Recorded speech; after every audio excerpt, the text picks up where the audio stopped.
Assalamualaikum warahmatullahi wabarakatuh. Waalaikumsalam warahmatullahi wabarakatuh. Bersama-sama pergi ke laut berdua-dua melihat pelangi. Cakep, itu dong. Lagi pandeng. Salam pertama kurang disambut, salam kedua saya ulang. Assalamualaikum warahmatullahi wabarakatuh. Waalaikumsalam warahmatullahi wabarakatuh.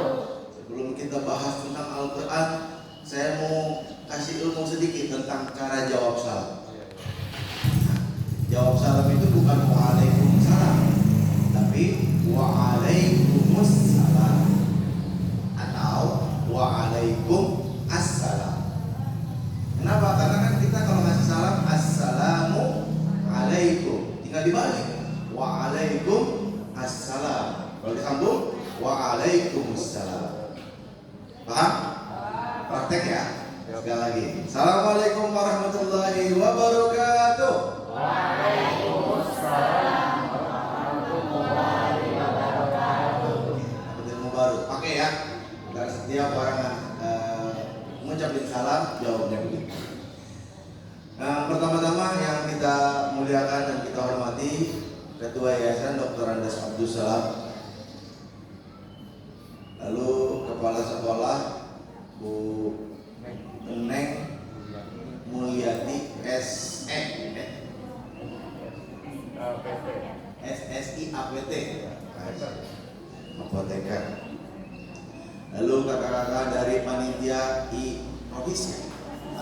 OSIS, seluruh panitia OSIS, lalu seluruh guru, dewan guru, dan seluruh peserta lomba. Ini dari sekolah mana aja nih ngomong-ngomong? Coba di absen. Ini dari mana? Kepada Muslimin ini. Nulikma ini. Enggak, yang beda. Kalau sama nggak usah disebut. Yang beda lagi siapa? Ini dari mana? Sama dong. Enggak, yang sama nggak usah diomongin lagi. Ada yang beda? MTSN 2 yang mau ke arah sini telepon. Iya. Siapa lagi yang beda? Fisabilillah. Siapa lagi yang beda? Al-Falah. Oke. Ada yang beda lagi? Udah, berarti totalnya ada berapa sekolah tadi? 7 ya? 20 kurang deh. Alhamdulillah. Kita doakan agar ketua yayasan kita, kepala sekolah kita, guru-guru kita, dan seluruh panitia dan antum semua sebagai hadirin kita semua panjang umurnya, diberikan sehat walafiat oleh Allah Subhanahu wa taala, dalam keberkahan, kebermanfaatan buat semua orang yang ada di sekeliling kita. Amin ya rabbal alamin. Tak lupa juga kita berharap agar Allah menguatkan kita sampai selesai kita misi kita untuk menyelesaikan Ramadan kita, menjadikan Ramadan kita sebagai Ramadan terbaik dalam hidup kita. Amin ya rabbal alamin. Ngomong-ngomong, saya perkenalan diri dulu. Nama saya Junaidi Putra, SPD SAG. SPD dong, SPD. Saya SPD Sarjana Penggemar Dangdut. Karena saya termasuk FBR, Fans Berat Roma Irama. SPD saya jurusan bahasa Jepang, makanya saya ngajarnya bahasa Jepang, baik itu di kampus maupun di SMA. Tapi saya juga punya gelar kedua, SAG, Sarjana Agak Gimana gitu. Ya, jurusan ilmu tafsir. Makanya setiap hari Kamis jam 4 sore saya ngisi kajian tafsir di Radio Dakta. Ada yang dengar saya nggak kemarin? Enggak ya, belum tahu ya? Baru tahu. Nah, mulai sekarang setiap hari Kamis pantengin Radio Dakta jam 4 sore sampai jam 5 sore, insya Allah. Kalau nggak punya radio, pakai live streaming YouTube. Ketik aja Radio Dakta, ntar insya Allah di situ live streaming tinggal dibuka. Ngomong-ngomong masalah Al-Quran, saya mau tanya nih, yang udah khotam 30 juz dari awal Ramadan siapa?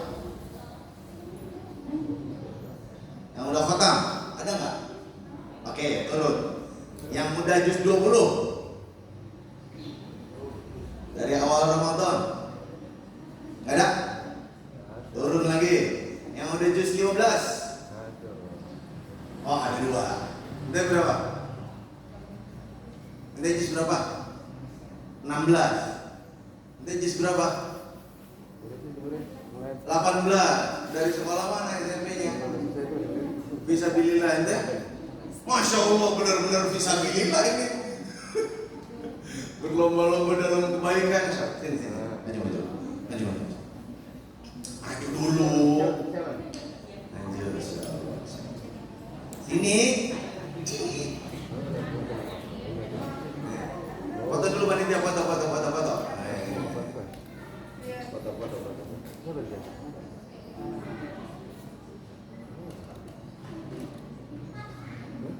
Nih, like dong, like. SMK bisa. Iya begini kan? SMK begini. SMK bisa. Masya Allah. Saya mau tanya. Tak dulu, enggak. Yang paling tinggi yang mana? Ini 16. Ini 18. Berarti 1 hari 2 juz ya? Nggak nentu. Ya pokoknya seadanya waktu lah ya. Saya mau tanya ke yang paling banyak dulu. Kenapa kamu bisa tilawah sampai juz 18? Sementara sekarang baru hari berapa Ramadan? 14. Baru hari ke-14 Ramadan. Apa yang menyebabkan kamu bisa sampai semangat itu? Apa motivasi?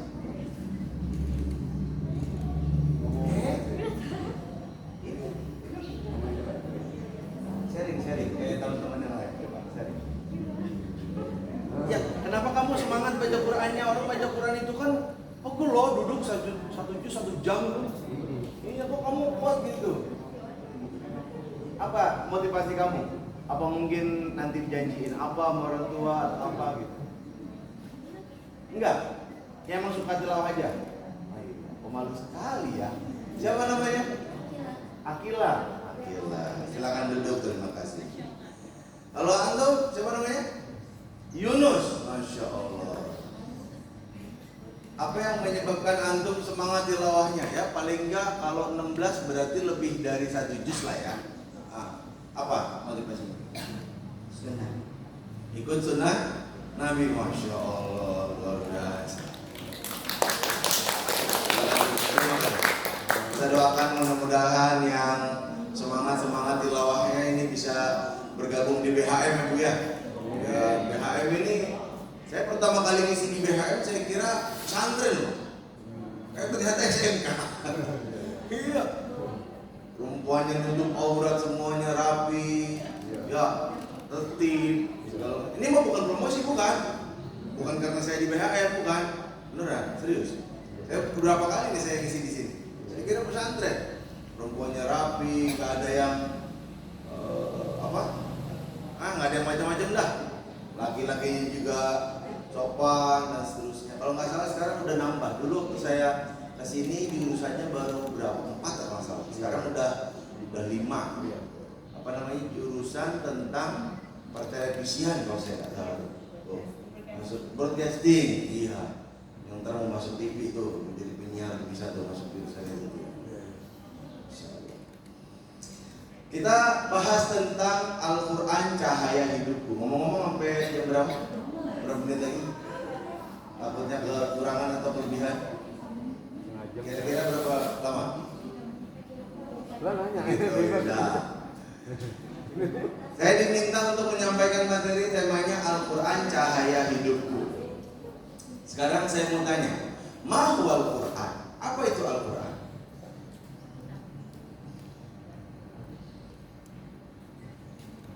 Ma huwa Al-Quran? Bacaan.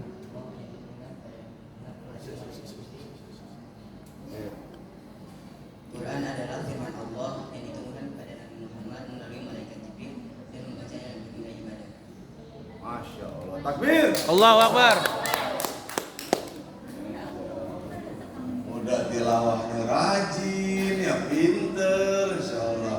Mudah-mudahan dapat istri solehah, cantik. Ya, kita bikin bini dulu deh. Terus sekolah kayak bener. Biasa ngisi di kampus ngomongin begini dulu. Jadi Al-Quran itu pertama kalamullah, artinya perkataan Allah Subhanahu wa Ta'ala. Saya mau tanya, ini boleh pinjam? Ini apa? Ini namanya mushaf Al-Quran. Kalau Al-Quran itu apa yang tertera di atas. Seandainya mushaf ini tidak ada tulisan ayat Allah, Bismillahirrahmanirrahim, ayat-ayatnya dan seterusnya, niscaya buku ini sama seperti buku-buku yang lain. Mau dibuang ke tong sampah juga nggak masalah. Ya, dia menjadi mulia. Kertas ini, hardcover ini menjadi mulia kenapa? Karena di atasnya dituliskan ayat-ayat ayat-ayat. Sama seperti kita. Kita itu manusia biasa, terdiri dari daging, darah, tulang, gigi, lidah, rambut. Kita itu manusia biasa. Kalau ukurannya fisik, kita sama orang kafir sama. Apa bedanya? Sama, matanya 2. Memang karena kita orang Islam matanya jadi 4 gitu? Enggak. Iya. Kakinya 2, tangannya 2, tetap sama. Kita sama orang kafir itu kalau ukurannya cuma fisik, sama, nggak ada bedanya. Lantas kenapa Allah membedakan antara orang yang beriman dengan orang yang kafir? Orang yang beriman dalam qalbunya ada Al-Quran. Orang yang beriman dalam qalbunya ada Insyaallah. Kita menjadi mulia bukan karena kita mulia dengan sendirinya, tidak. Tapi kita menjadi mulia karena dalam hati kita ada Al-Quran. Sejauh seberapa banyak Al-Quran ada dalam hati kita dan terjewantah dalam kehidupan kita sehari-hari, maka semulia itulah kita. Dalam sebuah hadis kan, orang nanti di hari kiamat disuruh baca Al-Quran. Orang di hari kiamat nggak disuruh sholat, disuruh baca Al-Quran. Apa kata malaikat? Iqra wartaqi. Bacalah Al-Quran itu lalu naiklah. Inna manzilataka fi akhir ayatin taqra'uha. Sesungguhnya tingkatan surga kamu tergantung dari ayat terakhir yang kamu baca.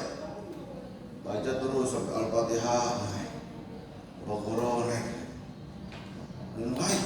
Semakin banyak kita, semakin sering kita baca Al-Quran, semakin tinggi derajatnya di hadapan Allah Subhanahu wa Ta'ala. Semakin tinggi derajat surganya. Padahal kata Rasulullah, tingkatan surga yang satu dengan tingkatan yang lainnya itu seperti tingkatan langit dan bumi. Jauh. Dan kenikmatannya jauh. Begitu penghargaannya luar biasa oleh Allah Subhanahu wa Ta'ala kepada orang yang akrab dengan Al-Quran. Lebih dari itu, orang yang akrab dengan Al-Quran, biasa lisannya menyebut nama asma-asma Allah dalam Al-Quran, ayat-ayat Allah, mereka termasuk ahlullah. Ini nggak boleh diterjemahin tekstual nih, hati-hati. Ahlu artinya keluarga, jangan dipahami Allah punya keluarga, punya bini, punya anak, nggak boleh dipahami begitu. Maksudnya ahlullah itu artinya orang-orang yang terdekat dengan Allah Subhanahu wa Ta'ala. Allah menggunakan lafaz ahlun bukan berarti Allah punya istri, punya anak, bukan. Tapi Allah menggunakan ahlun buat orang yang ahli Al-Quran untuk menunjukkan kedekatan mereka dengan Allah Subhanahu wa Ta'ala.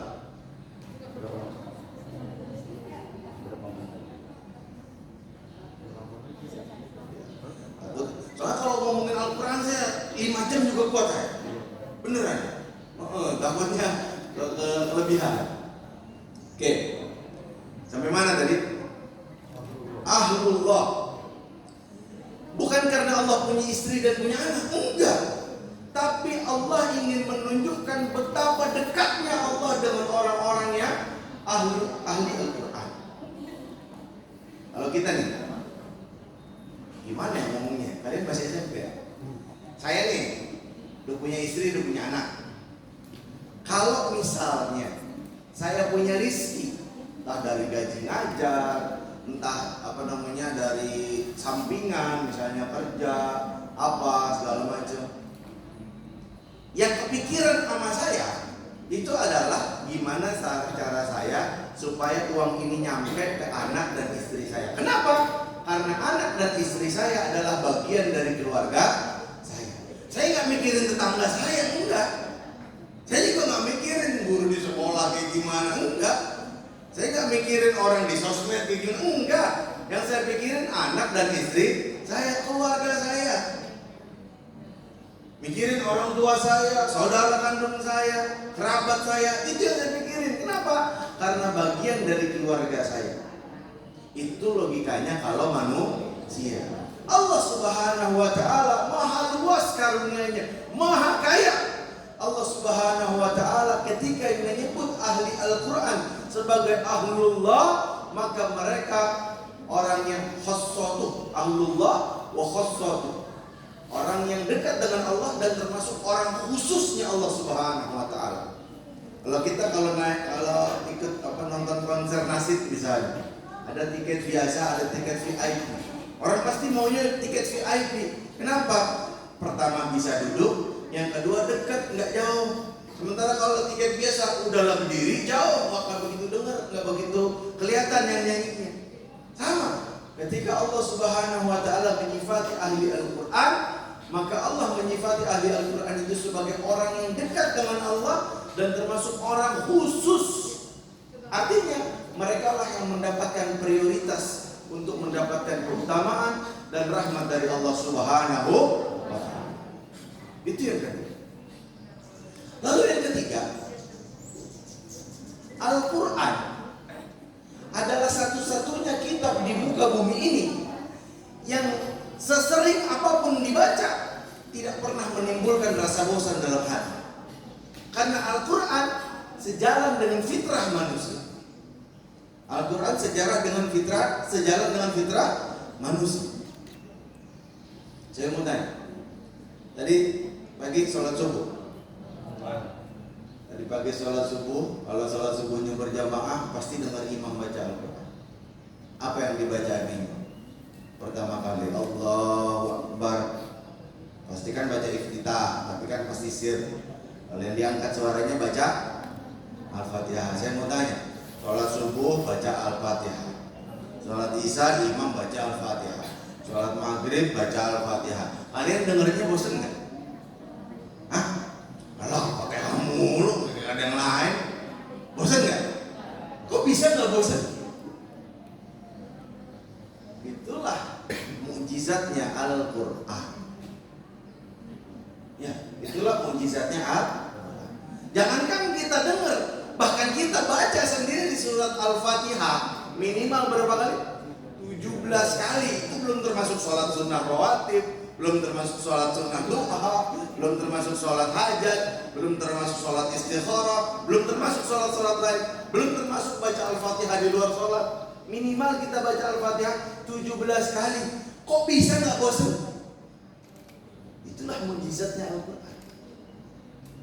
Al-Quran adalah satu-satunya kitab suci di muka bumi ini yang semakin dibaca, semakin menguatkan hati orang yang membacanya.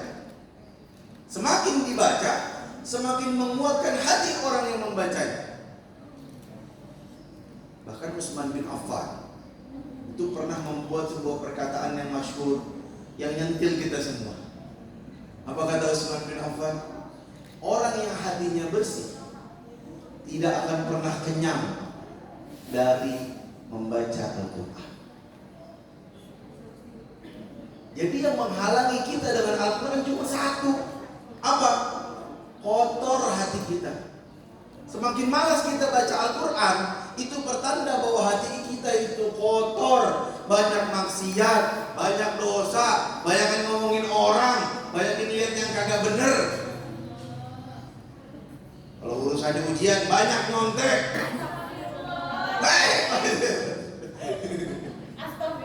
Iya, suka nikung temen.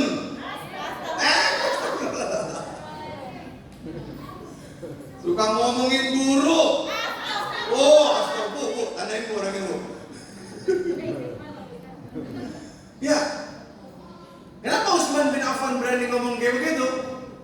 Kenapa Utsman bin Affan sampai berani ngomong kayak begitu? Utsman bin Affan, kalau kita khatam Al-Quran biasanya berapa lama? Paling top kita. Khatam Al-Quran biasanya berapa lama? Hah? Sebulan, mantap banget itu ya. Top banget. Perasaan itu paling soleh sedunia ya. Kita kan pas udah sampai juz 30. Udah tenang. Udah biasanya bacanya sampai indah tuh. Amma yatasaaluna 'anil naba'il 'azim alladzi hum fihi yakhtalifun. Cepat tuh biasanya juz 30 ya cepat tuh. Ya, apalagi sebelum Allah Ta'ala seperti itu cepat itu biasanya. Ya. Lu berasa soleh gitu, surga di surga. Utsman bin Affan kalian tahu menghatamkan Al-Quran dalam satu kali sholat witir.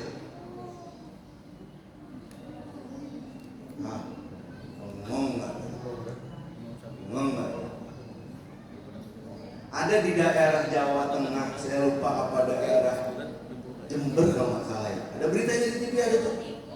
Jawa Timur ya? Jawa Timur.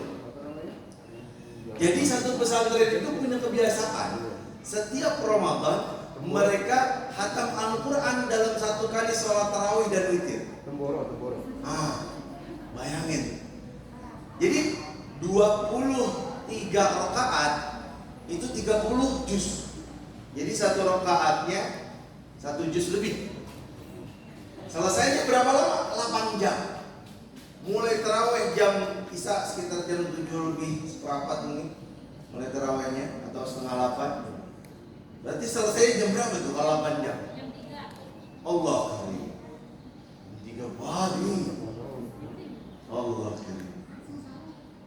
Itu orang yang sekarang. Utsman bin Affan khatam Al-Quran satu kali sholat witir. Bayang nggak? Bukan cuma masalah berdirinya, ngomongnya loh.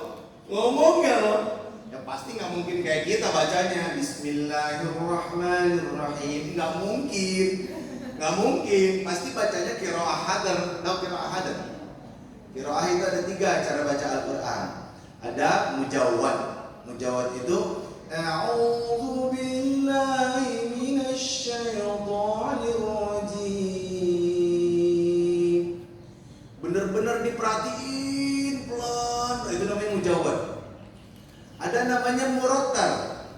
Bacanya ya murattal biasa. Bismillahirrahmanirrahim. Alhamdulillahirabbil alamin. Itu murattal. Ada namanya qiraah yang ketiga, namanya qiraah hadar. Qiraah hadar itu cara baca Al-Quran cepat, tapi tetap berpegang kepada ilmu tajwid. Ada yang pernah nyoba qiraah hadar? Baca Al-Fatihah satu nafas itu namanya qiraah hadar. Bismillahirrahmanirrahim. Alhamdulillahirabbil alamin arrahmanirrahim maliki yaumiddin iyyaka na'budu wa iyyaka nasta'in ihdinas siratal mustaqim siratal ladzina an'amta 'alaihim ghairil maghdubi alaihim waladdallin. Amin. Tetap pakai tajwid. Biasanya dua sol itu. Kalau qiraah hadar dua sol, tapi harus. Utsman bin Affan, Allah. Imam Syafi'i. Kita di Indonesia mayoritas mazhabnya Syafi'i. Walaupun ada yang Hambali, Hanafi, Maliki, tapi mayoritas dari zaman dahulu mazhabnya Syafi'i. Kalian tahu Imam Syafi'i khatam Al-Quran di bulan Ramadan berapa kali? Allah, 60 kali khatam Quran. Habis tarawih khatam, habis salat subuh khatam. Dan kita mah habis tarawih ngenyangin perut, habis salat subuh ngenyangin mata. Ya, ngenyangin perut. Habis tarawih segala kolak, semur jengkol, lagi es kelapa, es kopi, ada itu. Habis tarawih siap. Imam Syafi'i habis tarawih khatam Quran. Habis sholat subuh khatam 2 kali sehari khatam Quran. Benar kata Utsman bin Affan. Orang yang hatinya bersih nggak pernah merasa kenyang dari membaca Al-Quran itu. Nggak pernah kenyang. Pengen lagi baca. Bahkan ada salah satu sahabat yang nasihatin begini. Sebaik-baiknya cara beristirahat, nih, kasih tahu. Sebaik-baiknya cara beristirahat adalah engkau sandarkan punggungmu ke tembok, lalu lisanmu membaca ayat-ayat Allah Subhanahu wa taala. Tuh. Istirahat tuh. Tips cara istirahat ala sahabat Nabi. Kalau kita kan kagak istirahat sambil scroll TikTok. Ya, yang FYP ini kira-kira apa nih? Tersonnya belum pakai nih. Aduh. Ya, mending kalau TikTok isinya yang bagus-bagus. Emang kagak segala goyang ini lah, goyang anu lah, goyang daster lah, goyang apa lah, parboy lah. Ya. TikTok itu punya algoritma. Apa yang paling sering kita lihat, itu yang bakalan keluar. Jadi kalau mau lihat kesolehan dan kesolehan orang, lihat TikToknya. Apa yang keluar loh, berarti lu nontonnya ginian loh. Jangan. Dari aib orang nggak boleh ya. Jasus itu namanya. Tapi buat renungan buat kita sendiri. Udah lo bulan Ramadan, maksimalin ibadah. Imam Malik. Tahu Imam Malik siapa? Tahu Imam Malik? Gurunya Imam Syafi'i. Sebelum Imam Syafi'i jadi ulama, Imam Malik sudah jadi ulama di tanah Madinah, di tempat kuburan Nabi. Imam Malik itu setiap masuk bulan Ramadan, beliau tutup pengajian beliau. Beliau tutup pengajian beliau. Kenapa? Karena beliau mau fokus ibadah. Mau fokus ibadah. Padahal kajian Imam Malik, kajiannya Imam Malik itu Shahihul Muwatta, orang yang mengarang kitab Muwatta. Muwatta itu banyak sebenarnya, tapi yang paling terkenal adalah yang dikarang oleh Imam Malik rahimahullah. Imam Malik itu ngisi kajiannya kitab Muwatta. Masya Allah, hadis Nabi qala Rasul, ilmu. Tapi begitupun ilmu, tapi tetap beliau memilih ketika bulan Ramadan khusus udah buat ibadah aja dah. Ilmunya ntar habis bulan Ramadan. Tuh bayangin, Imam Malik ilmunya sepenuh dunia. Ketika bulan Ramadan sibuk dengan Al-Quran. Kita gak usah ngomong kita dah saya. Kalau ngomong kita tersinggung lagi. Saya di bulan Ramadan, Allah karim. Kadang habis capek apa namanya? Baca Quran, WA, chatting sama orang. Lu tuh mau siapa? Udah sekian. Gue tahu tuh itu pengecut itu mah. Paling baca Quran selembar, habis itu dilengkapin 2 lembar gitu. Ya, baca Qurannya mau bagus, nah gibahnya gak bagus. Ya. Itu ibarat kata orang makan nasi, ya kan? Dicampur pasir, campur comberan. Nasinya mau bagus. Ayam dada paha mungkin bagus, tapi campur comberannya itu loh. Ya. Nah, kembali ke tadi masalah definisi Al-Quran. Al-Quran adalah kalam Allah yang sifatnya apa? Yang diturunkan kepada Nabi Muhammad SAW. Berarti ketika dikatakan Al-Quran kalam Allah, berarti dia bukan kalam manusia. Bukan kalam manusia. Bahkan Rasulullah Muhammad SAW pun tidak ada satupun perkataannya yang diabadikan dalam Al-Quran. Tidak ada satupun perkataan Rasulullah yang dicampurkan dalam Al-Quran. Kalau diabadikan ada. Ketika Rasulullah Muhammad SAW curhat ke Allah. Rasul curhat. Kalau kita curhat, biasanya yang dicurhatin apa? Kita curhat biasanya dicurhatin apa? Orang tua cerewet, ya papa galak, mama cerewet, temen gak peka, gitu ya. Jadi kita dicurhatin gitu ya. Rasulullah Muhammad SAW beliau gak pernah curhat tentang umatnya yang lain karena kotoran unta saat beliau sholat.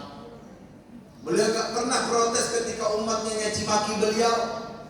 Beliau gak pernah curhat ke Allah tentang umatnya yang memfitnah beliau, menyebut Rasul begini, menyebut Rasul begitu. Bahkan Rasulullah Muhammad SAW ketika dihina, ketika difitnah, ketika dicaci maki oleh orang-orang kafir, siapa yang bela? Allah.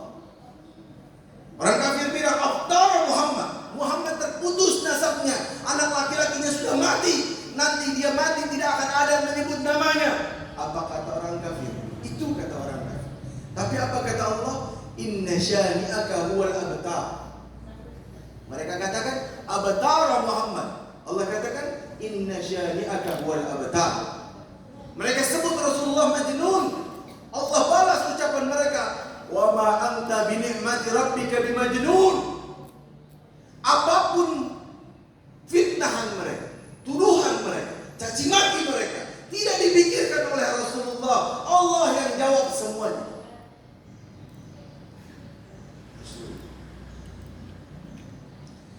Jadi ketika kita memutuskan untuk menjadi orang yang menjadi ahlul Al-Quran, kita sedang memuliakan ayat-ayat Allah Subhanahu wa ta'ala. Jangan sampai kita termasuk orang yang diadukan oleh Rasulullah dalam curhatnya Rasulullah. Curhatnya Rasulullah ada dalam surah Al-Furqan. Buka surah Al-Furqan, itu surah ke berapa ya? 25 ya? 24 kan An-Nur. 25 coba buka. Al-Furqan ayat ke-30. Sebelah mana saya nggak tahu, saya bukan Ustaz Adidai.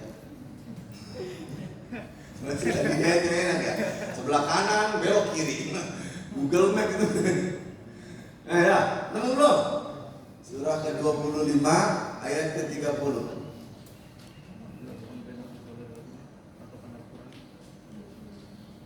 Wa qala ar-rasulu ya rabbi inna qaumi ittakhadhu hadzal qur'ana mahjura. Dan berkatalah Rasul. Siapa yang dimaksud Rasul di situ? Rasulullah Muhammad SAW. Wahai Tuhanku, sesungguhnya kaumku telah menjadikan Al-Quran ini sesuatu yang dipermainkan oleh mereka. Mahjuro, bukan dipermainkan, maaf, ditinggalkan oleh mereka. Mahjuro, ditinggalkan. Rasul gak pernah protes tentang umatnya yang bersikap apapun kepada diri beliau. Tapi ketika umatnya sudah mulai meninggalkan Al-Quran, maka Rasul adukan itu kepada Allah Subhanahu wa ta'ala.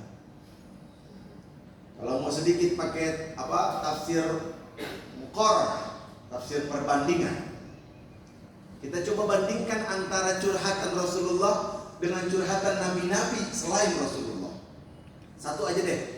Nabi Nuh misalnya. Nabi Nuh. Nabi Nuh dakwah 950 tahun. Bukan hidup ya. Hidupnya para ulama ada yang mengatakan 1000 tahun, ada yang mengatakan 2000 tahun. Tapi Nabi Nuh dakwah 950 tahun. Dalam dakwahnya itu beliau pernah curhat kepada Allah Subhanahu wa ta'ala. Bandingkan kualitas level curhatan para nabi. Kita akan mendapati Rasulullah adalah nabi yang paling mulia. Walaupun semua nabi itu sama, nggak ada kita boleh membedakan antara nabi satu dengan nabi yang lain. Nabi ini kita terima, nabi ini kita tolak, nggak boleh. Itu sifat orang Yahudi, sifat orang Nasrani. Kita terima semua Rasul itu sebagai manusia yang diutus oleh Allah kepada kaumnya. Tapi kita meyakini bahwa Rasulullah lah yang paling mulia di antara semua Rasul itu. Apa kata Nabi Nuh dalam surah Nuh? Qala rabbi inni da'awtu qaumi laylan wa nahara falam yazidhum du'ai illa firara wa inni kullama da'awtuhum litaghfir lahum ja'alu asabi'ahum fi adhanihim واستغشوا ثيابهم وأصروا واستكبروا استكبارا. Tuh, kaumnya Nabi Nuh. Nabi Nuh bilang, qala rabbi inni da'awtu qaumi laila wa nahara. Wahai Rabb, ya Allah, aku sudah dakwahi kaumku laila wa nahara, siang harinya dan malam hari. Menurut para ulama, disebutnya laila wa nahara itu menunjukkan semua. Bukan berarti Nabi Nuh dakwah pagi berhenti, sore berhenti, enggak. Disebutnya siang dan malam itu hanya kalau dalam bahasa Indonesia majas pars pro toto. Menyebut sebagian, maksudnya semua. Sama kayak kita beli ayam. Bang, beli ayamnya 3 ekor. Emang iya ekornya doang? Enggak. 1 ayam. Sama ketika Nabi Nuh menyebutkan siang dan malam, bukan berarti pagi sama sore ngaso, kagak. Nabi Nuh dakwah setiap hari gak berhenti. Tapi apa? Falam yazidhum du'ai illa firar. Tapi tidak menambah bagi mereka akan dakwahku itu kecuali mereka semakin lari. Allah. Saya baca ayat ini, saya coba empati sama Nabi Nuh. Saya coba imajinasikan kalau saya jadi Nabi Nuh. Datang ke perkumpulan. Belum ngomong loh. Belum ngomong.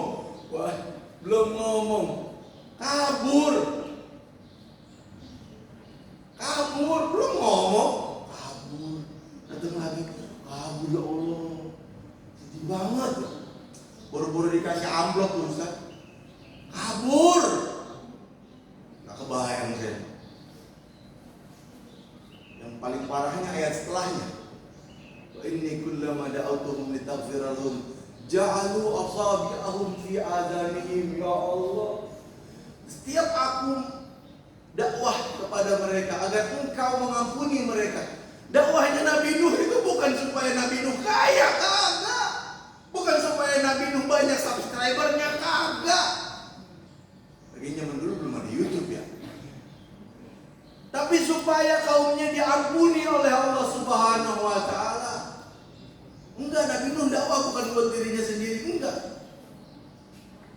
Apa yang dilakukan kaumnya Nabi Nuh?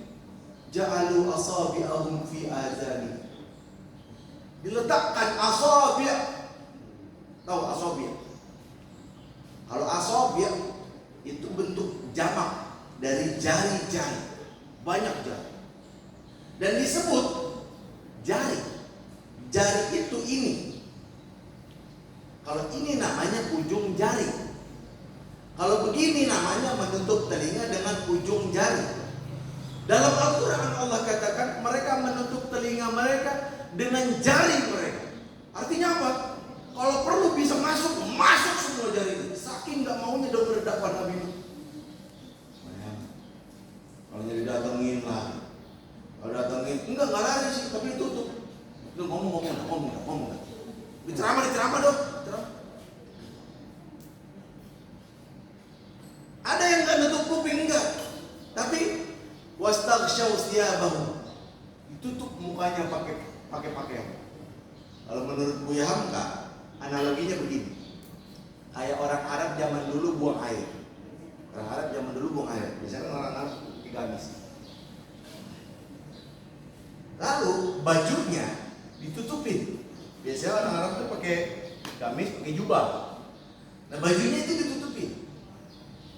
Kata Buya Hamka, kalau orang buang air di tempat yang orang lalu lalang, biasanya malu. Nah malunya itu ditutup. Jadi mereka ingin mengesankan bahwa dakwahnya Nabi Nuh itu adalah dakwah yang memalukan. Malu gue dengerin lu, jadi kerang kampung gua. Itu barat kata. Jadi dengan satu gestur mereka nutup muka, itu mereka sedang mengejek Nabi Nuh. Wastakbaru istikbar. Lalu mereka sombong dengan sesombong-sombongnya. Yang dikeluhkan Nabi Nuh apa? Sikap kaumnya terhadap dakwahnya Nabi. Rasul gak pernah mengeluhkan itu. Rasul gak pernah ngeluhin itu. Demi Allah Rasul gak pernah mengeluhkan sikap kaumnya terhadap dirinya. Tidak. Bahkan satu kisah yang sangat memilukan hati kita. Suatu ketika Rasulullah dakwah ke Taif selama 10 hari, tidak ada satupun yang menerima dakwah beliau. Bahkan di hari ke-10-nya, semua laki-laki, bahkan anak-anak, bahkan ibu-ibu, kakek-kakek berkumpul di pinggir-pinggir jalan. Sebagian di antara mereka ada yang berkumpul di atas rumah mereka. Ngapain? Nimpukin Rasulullah. Saking gak diterimanya dakwah Rasulullah, ditimpukin Rasul. Ya Allah. Padahal orang Taif itu kerabat dekat Rasul. Rasul berharap orang Mekah nggak mau menerima dakwah beliau. Orang Taif yang kerabat beliau mudah-mudahan menerima dakwah beliau. Ternyata enggak. Lebih dari itu Rasul ditimpukin. Apa yang terjadi? Dalam sebuah riwayat dikatakan keringat itu bukan sekedar keluar. Darah itu bukan sekedar keluar, banjir. Bukan keluar darah, banjir darah Rasulullah. Dari kepalanya, dari tangannya, dari badannya. Sampai dikatakan dalam kitab Sirah Nabawiyah, gambarannya adalah sendal Rasulullah itu nempel ke kakinya. Saking banyaknya darah keluar dari tubuh Rasulullah Muhammad SAW. Ini kalau orang biologi, orang anak IPA pasti ngerti. Orang yang ngerti biologi. Kalau darah, kalau udah kena dua benda, nempel itu. Nempel. Itulah banyaknya darah yang keluar dari tubuh Rasulullah. Tapi ketika datang malaikat, minta izin ya Rasulullah, izinkan aku mengazab kaum yang kurang ajar ini. Mereka berada di antara dua gunung. Maka aku akan timpakan gunung ini ke mereka supaya mereka mati semuanya. Apa kata Rasul? Jangan malaikat. Mereka itu nggak tahu apa-apa. Mereka itu orang yang tidak paham. Aku berharap dari keturunan mereka muncul anak-anak, muncul cucu-cucu yang dekat kepada Allah, yang menjadi pembela agama Allah, yang akan menerima seruan dakwah ini, yang menjadi penyeru dakwah ke seluruh dunia. Benar ucapan Nabi. Di antara keturunan orang-orang Taif itu banyak yang menjadi dai-dai ilallah. Lalu apa doa Rasul kepada Allah? Apa doa Rasul kepada Allah? Ya Rabb, wahai Tuhan, seandainya Engkau ridho terhadap apa yang aku lakukan, maka semua perbuatan mereka tidak ada artinya di hadapan. Bayangin, kalau Engkau ridho terhadap apa yang aku lakukan, maka semua sikap mereka itu tidak ada artinya sama sekali bagi diri. Dan jangan pernah tinggalkan aku walaupun sekedip mata. Ya Allah. Rasul nggak ngadu tuh ya Allah. Saya baru ditimpukin pakai batu, balas dong. Enggak. Rasul nggak ngadu bahwa dakwahnya ditolak berkali-kali selama 10 hari. Enggak. Tapi Rasul mengadukan kaumnya yang lari dari Al-Quran, yang meninggalkan Al-Quran. Nah, menurut Al-Imam Ibn Katsir rahimahullah, orang yang meninggalkan Al-Quran itu punya beberapa karakter. Dan kalau karakter ini kita kumpulkan, kita bisa jadikan satu materi khusus yang namanya wajibuna nahwal Quran. Kewajiban kita terhadap Al-Quran. Siapapun yang tidak melaksanakan kewajiban ini, artinya dia telah menjadi muhajir Quran, orang yang meninggalkan Al-Quran. Semoga Allah tidak menggolongkan kita kepada orang yang demikian. Siapa itu? Yang pertama, Adamu imani bil Quran. Orang yang tidak beriman kepada Al-Quran. Orang tak beriman kepada Al-Quran. Nih, di sini semuanya pasti beriman kepada Al-Quran, benar? Beriman akan apa? Kita beriman kepada Al-Quran. Beriman bahwa Al-Quran adalah apa buktinya? Apa buktinya bahwa Al-Quran adalah firman Allah? Ada yang bisa kasih saya bukti? Dalam Islam, iman itu harus berdasarkan ilmu. Jangan cuma iman taklid, nggak boleh. Iman nggak boleh taklid, nggak sah iman kalau taklid. Harus berdasarkan ilmu. Kalau kita beriman bahwa Al-Quran adalah kitab Allah, firman Allah yang tidak tercampur perkataan manusia di dalamnya, lalu bagaimana cara kita membuktikan Al-Quran itu benar-benar firman Allah? Ada yang bisa kasih bukti? Ada yang bisa? Berarti iman kita masih dipertanyakan ini.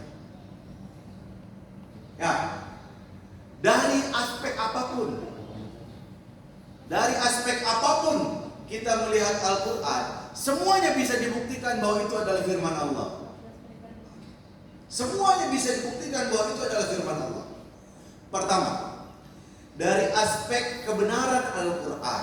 Kebenaran apa? Bisa kita lihat dari beberapa sisi. Pertama, kebenaran yang sifatnya ilmiah. Kebenaran yang sifatnya ilmiah. Dalam Al-Quran, Allah terangkan tentang peristiwa bulan terbelah. Pernah baca Pak? Peristiwa tentang bulan terbelah. Terbukti baik di zaman dulu maupun di zaman sekarang. Di zaman dulu terbuktinya bagaimana? Terbuktinya dengan pengakuan dari orang-orang yang ada di luar Mekah. Sejak 1 bulan kalau nggak salah, sejak 1 bulan sebelumnya. Lalu di bulan depannya ditanya, apa yang kalian lihat di malam hari 1 bulan yang lalu? Mereka bilang, bulan terbelah. Sebagian ada di sisi kanan, sisi barat, sebagian ada di sisi timur. Lalu bulan itu menyatu kembali. Dan itu disaksikan oleh semua orang dan mereka semua sepakat. Nggak mungkin mereka sepakat dalam kebohongan. Nggak mungkin orang yang datang dari utara bohong bareng-bareng sama orang yang ada di selatan dan mereka nggak ketemu. Mustahil. Zaman dulu nggak ada WA. Nggak mungkin kompakan bohong. Pasti benar. Terbukti juga di zaman sekarang. Orang yang pernah ke bulan, saya pernah baca hasil penelitian, itu menemukan bahwa bulan itu ternyata mempunyai semacam garis yang kalau ditarik itu mengumpul semuanya. Dan bisa disimpulkan bahwa dulu bulan pernah terbelah. Itu bicara ilmiah. Belum bicara fakta tentang anak, perkembangan manusia dari sperma jadi alaqah, mudghah dan seterusnya. Belum bicara masalah siklus hujan dan seterusnya. Lalu yang kedua, kebenaran dari sisi sejarah. Kebenaran dari sisi sejarah. Al-Quran bukan kitab sejarah, tapi sejarah yang dijelaskan oleh Allah Subhanahu wa Ta'ala dalam Al-Quran itu sifatnya pasti.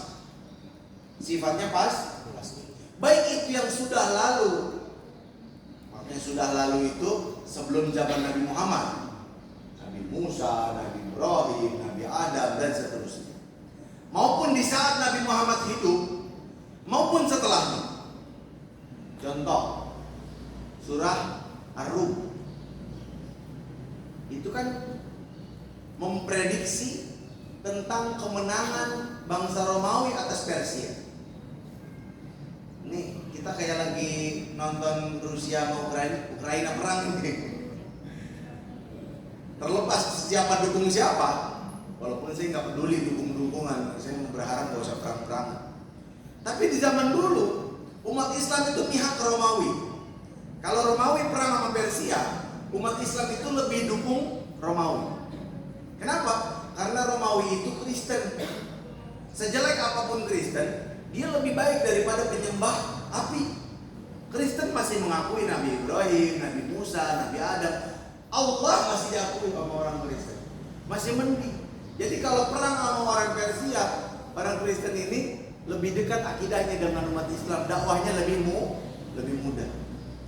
Tapi saat itu, saat Al-Quran diturunkan, orang Romawi kalah sama Persia. Tapi Al-Quran bilang dalam beberapa tahun lagi orang Romawi akan mengalahkan Persia. Dan ternyata benar. Benar. Kalau Al-Quran itu buatan Nabi Muhammad, mustahil semua itu benar. Mustahil. Belum lagi bicara tentang fakta geografi. Surat Ar-Rahman masih kan? Surat Ar-Rahman tentang air laut yang tawar dan air laut yang sangat asin.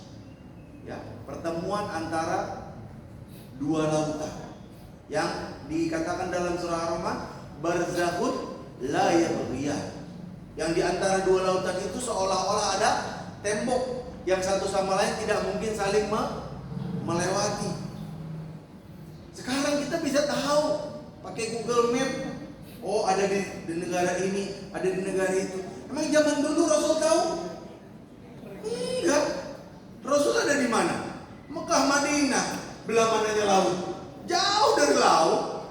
Mekah, Madinah aja jauh. Apalagi ke laut. Ya. Lalu bukti selanjutnya adalah bukti penjagaan Al-Quran. Allah menjaga Al-Quran dengan cara pertama menulis. Ketika turun Al-Quran, maka Rasul panggil para sahabatnya, tulis ayat ini, ditalakikan oleh Rasul. Tulis. Ya. Lalu Rasul bilang, jangan tulis apapun dariku selain Al-Quran, karena takut kecampur antara hadis Nabi dengan Al-Quran. Tapi nanti ketika sahabat udah mulai makin banyak dan seterusnya, dan Rasul yakin gak bakalan kecampur, baru boleh ditulis. Bahkan pernah Rasul nyuruh tulis nasihat untuk Abu Syah. Masalah ada orang baru masuk Islam minta nasihat kepada Rasul, suruh sahabatnya untuk nulis nasihat. Boleh. Ya. Lalu bukti penjagaan selanjutnya adalah Al-Quran dijaga dengan cara dihafal. Tadi yang dibilang sama pakai Abdul Salam itu luar biasa. Al-Quran dijaga dengan cara dihafal. Seandainya Al-Quran tidak dijaga dengan cara dihafal, kalau Al-Quran cuma dijaga dengan cara ditulis, niscaya nasibnya akan sama seperti Bible. Ya, niscaya nasibnya akan sama seperti Bible. Kalau misalnya kalian punya teman orang Katolik dan orang Protestan, orang Katolik sama orang Protestan aja Bible-nya udah beda. Kalau kita punya 7 qiraah sab'ah, itu bukan beda ayat.